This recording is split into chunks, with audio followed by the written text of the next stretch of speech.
बिस्मिल्लाहिर्रहमानिर्रहीम। अस्सलामु अलैकुम वरहमतुल्लाहि वबरकातुहू। व्यूअर्स, इस लेक्चर में हम बड़ा इम्पोर्टेंट टॉपिक डिस्कस करेंगे, convergent sequence in norm space. Meaning of convergence, ये बड़ी तफसील से यहाँ पे हम डिस्कशन करेंगे। पहले तो कन्वर्जेंट सीक्वेंस की डेफिनेशन एक्सप्लेन करेंगे कि सीक्वेंस कन्वर्ज कब करती है नॉर्म स्पेस में, और फिर उसका एक्चुअली कन्वर्जेंस का मीनिंग क्या है। तो ज़रा केयरफुली आप सुनिएगा। Function analysis book to follow. Convergent sequence in norm space. A sequence xn of points of a norm space X is said to be convergent to X belong to X if for each epsilon greater than 0 there exists a positive integer n naught such that xn minus x norm lesser than epsilon for all n greater or equal to n naught। जो sequence है वो आई कहाँ से है? पहले से ही norm space पर मौजूद है एक्स, उसके पॉइंट से सीक्वेंस बनी है। x1 x2 x3 अब उसकी टर्म्स हैं, तो सीक्वेंस बन गई। यानी सीक्वेंस कहाँ से आई है? वो नॉर्म स्पेस के पॉइंट्स। और नॉर्म स्पेस अगर आपको याद हो तो लीनियर स्पेस होती है, यानी वेक्टर स्पेस होती है। यानी ये जो हर टर्म है बजाते खुद एक वेक्टर है, और ये जिस पॉइंट के ऊपर कन्वर्ज कर रहा है वो भी x बिलोंग टू x, वो भी एक वेक्टर ही है नॉर्म स्पेस का मेंबर होने की वजह से। डेफिनेशन क्या है? डेफिनेशन के दो तीन हिस्से हैं।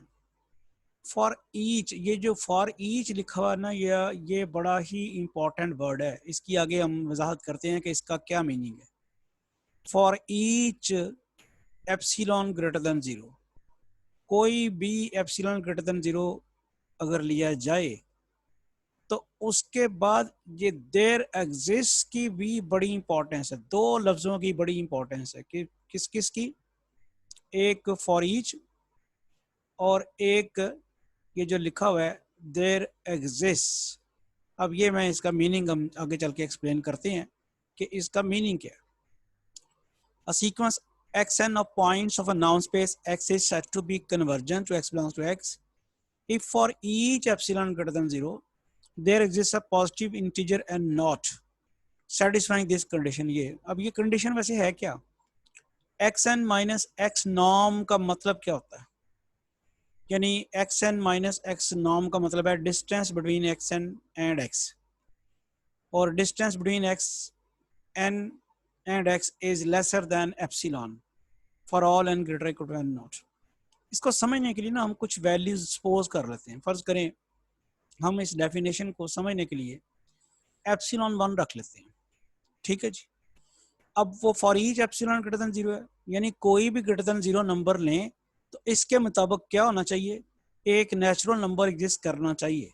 हमने अब कोई भी ग्रेटर देन 0 नंबर ले लिया अपनी मर्जी से एप्सिलॉन 1, तो हमें एक नेचुरल नंबर n नॉट मिलना चाहिए। Positive integer mean natural number.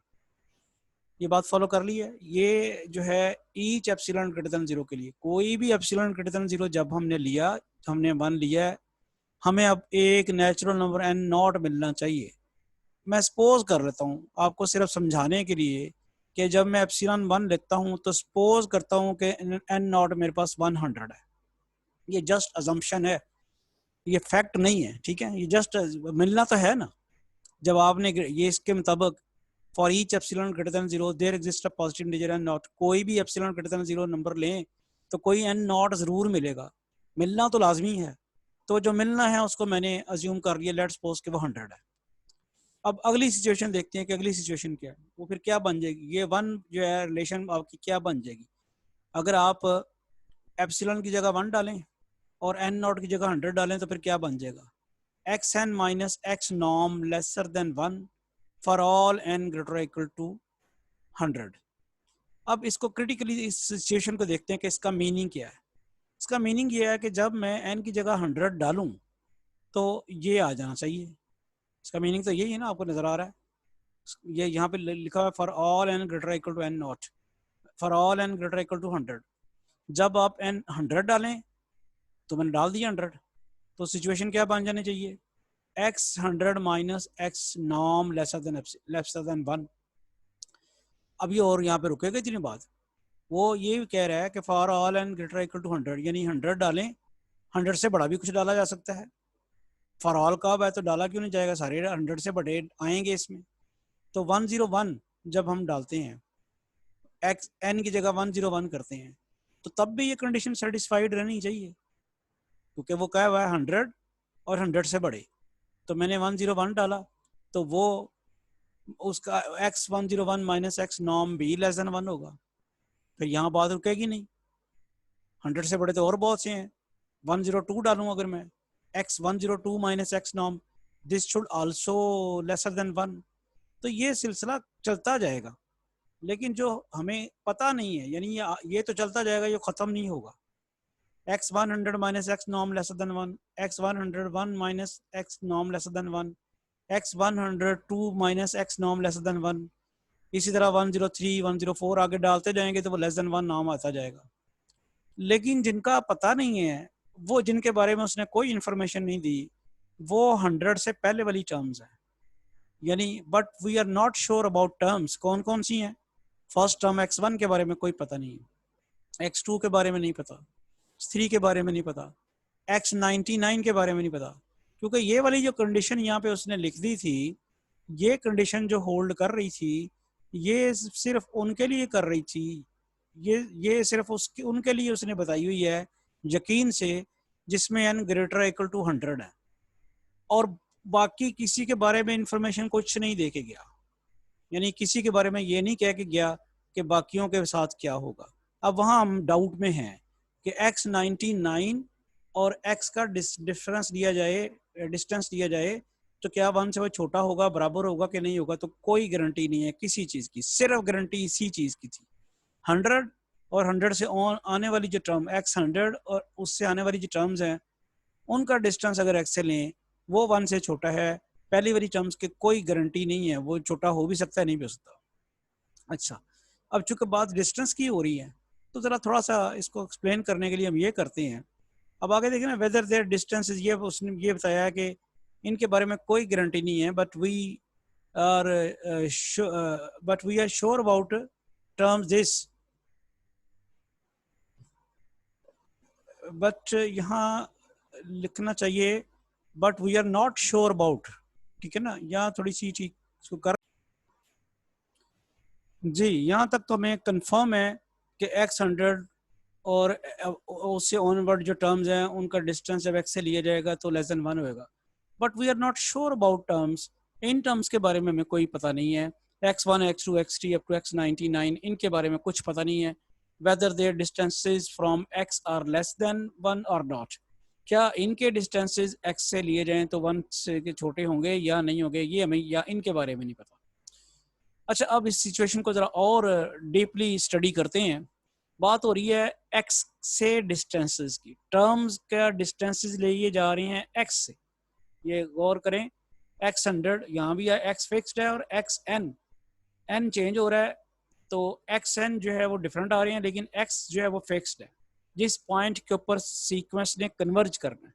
तो हम अगर इस सिचुएशन को ज़रा डीपली स्टडी करना चाहते हैं, तो x को सेंटर मान के अगर हम 1 रेडियस की ओपन स्फीयर बनाएं, ये 1 रेडियस की हमने ओपन स्फीयर बना ली, तो सिचुएशन को ज़रा क्लोजली स्टडी करते हैं, तो ये जो पहली चीज़ लिखी हुई है मैंने यहाँ पे, इसका क्या मीनिंग है?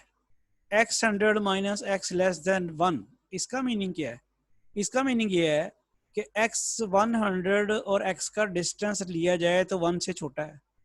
इसका मतलब ये है कि ये जो ओपन स्फीयर बनाई गई है इस वक्त रेडियस 1 की, वो जो x100 है वो फिर इस ओपन स्फीयर के अंदर लाई कर रहा होगा कहीं, क्योंकि जब वो ओपन स्फीयर के अंदर लाई करेगा तो x का डिस्टेंस उससे लेस देन 1 होगा। तो लेट्स सपोज कि वो यहाँ कहीं लाई कर रहा है, इसी सूरत में इसका x से डिस्टेंस लेंगे तो 1 से छोटा आएगा ना। तो ये सिचुएशन तो ये है। दूसरी सिचुएशन क्या है? x100 minus x less than 1, इसका मतलब क्या है कि जो अगली टर्म आ रही है x100, वो भी कहीं यहीं अंदर लाई करती है, इसी स्फीयर के अंदर ही। इसी तरह x102 और सो ऑन, इसके बाद में आने वाली जितनी भी टर्म्स हैं वो इसी स्फीयर के अंदर लाई करती हैं। जिनके बारे में पता नहीं था वो क्या था, X99 के बारे में नहीं पता, वो इस स्फीयर के अंदर लाई भी कर सकती है, बाहर भी लाई कर सकती है, इसकी बाउंड्री के ऊपर भी लाई कर सकती है, हमें कोई कंफर्मेशन नहीं। जिनके बारे में हमें कंफर्मेशन थी वो तो चुप करके आ गई हैं ओपन स्फीयर के अंदर, लेकिन जिनके बारे में कंफर्मेशन नहीं है उनके बारे में हम कुछ नहीं कह सकते, X98 और X1। तो ये तो इसकी थोड़ी सी एक्सप्लेनेशन होगी। तो इसका मीनिंग फिर क्या हुआ कि जब हम कहते हैं कि X100 minus x norm less than 1 है, तो इसका मतलब है वो X को सेंटर मान के जब ओपन स्फीयर बनाई जाए तो X100 उसमें आएगा, बल्कि ना सिर्फ X100 आएगा, X101 X102 उसके बाद वाली सारी की सारी टर्म्स भी उस ओपन स्फीयर में आएंगी। अच्छा, अब हम इस डिस्कशन को अंडरस्टैंड करने के बाद डेफिनेशन को ऑल्टरनेटिवली इस तरह भी लिख सकते हैं। In other words, a sequence xn of points of a noun space X is said to be convergent to X belong to X if for each open sphere, each अभी लफ्ज वहां रहा है, for each open sphere, each वहां each epsilon greater than 0 था, each open sphere S epsilon X centered at X, अब इसका centre तो फिक्स X ही है, तो each फिर किसके लिए हुआ, each जो है वो उसी एप्सिलॉन के लिए ही हुआ ना, सेंटर तो फिक्स हो गया। ओपन स्फीयर में क्या चीज होती है, सेंटर होती है और उसका रेडियस होता है। सेंटर को चेंज कर दें स्फीयर चेंज हो जाएगी, रेडियस को चेंज कर दें स्फीयर चेंज हो जाएगी। तो उसने सेंटर तो फिक्स कर दिया हुआ, उसको तो चेंज नहीं किया हुआ। तो फिर ईच का लफ्ज यहाँ फिर किसके लिए आ रहा है, एप्सिलॉन के लिए आ रहा है, और डेफिनेशन में ईच का लफ्ज एप्सिलॉन के ही लिए आया हुआ है। If for each open sphere S epsilon x centered at X, there exists a positive integer and not such that, अब ये वाली कंडीशन जो है ये क्या बन जाएगी जी, ये आपको अब बनानी चाहिए।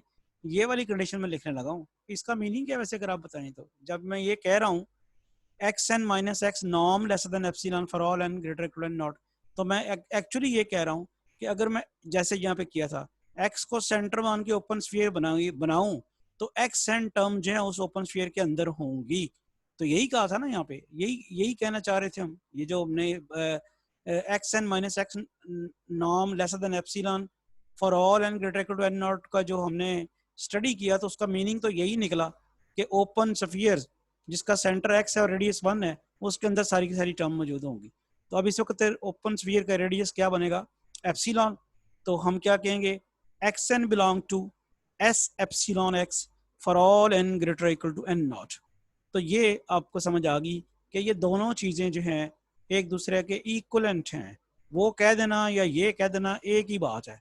दोबारा देखते हैं, a sequence xn of points of a norm space X is said to be convergent to a point X belong to X if for each open sphere centered at X there exists a positive integer n not such that satisfying this condition के n not से शुरू होने वाली term जो है वो सारी की सारी सीक्वेंस में शामिल होंगी, यानी xn naught plus 1 xn naught plus 2 up to so on, all these terms should be in this open sphere.